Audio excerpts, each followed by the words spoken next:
Umabot sa 4,295 na maubanin ang naging benepisaryo ng iba't ibang serbisyong medikal gaya ng libreng medical check-up, bunot ng ngipin, minor surgery na may maliit na bukol, tuli, eye check-up, ENT, derma, X-ray, ultrasound, ECG, CBC, urinalysis, cervical cancer screening at pagbabakuna ng PCB23.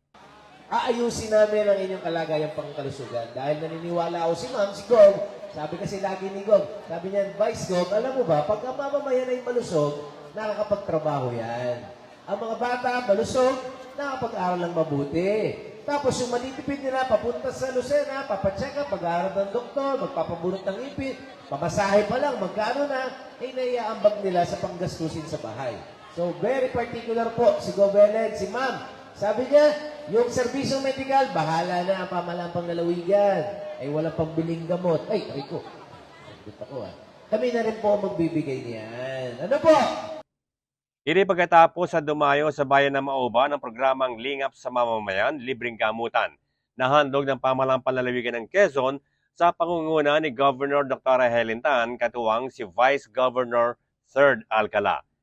Nakapamahagi rin ng nagkakahalagang 55,000 pesos essential medicines sa bawat barangay ng nasabing bayan na magsisilbing pantawid tulong at tugon sa mga may iniindang sakit.